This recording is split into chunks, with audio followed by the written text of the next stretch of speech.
Karmo, pane vidu, jaa, Karmo, mida muu veel? Kutsu sulle kohe abi. Selles olukorras on kannatanu kukkunud endale klaasi käe sisse.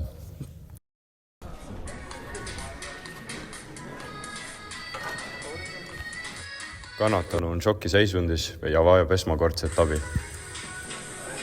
Ei, kõik eemale!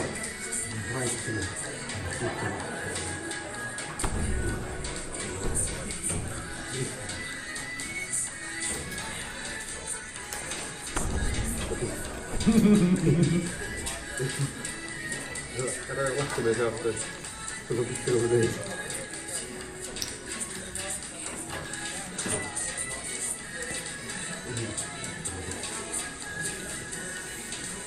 Kannatanut rahustatakse ja talle antakse esmaabi. Ärka ülesse, ärka. Ole rahulik, ära liiguta väga palju. Tule, vaikselt püsti, vaikselt. Ära liiguta paremat kätt. Vaikselt on püsti. Istu. Istu kindlasti. Ja teeb enda asju siis. Puhka. Kannatanu pannakse istuma ja jalad tõstetakse kõrgemale.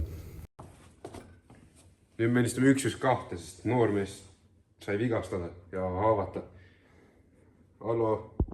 Kannatanule kutsutakse 112 ning teda abistatakse.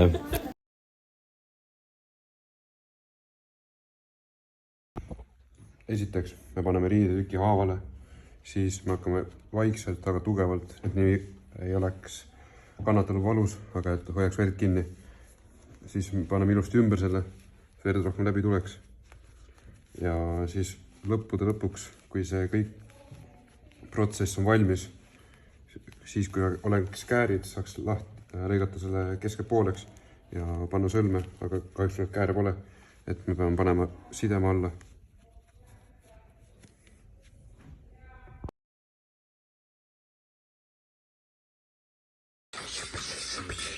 Karmo, pane edasi.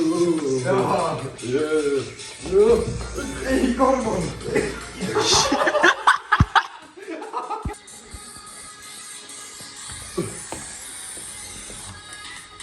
Tere!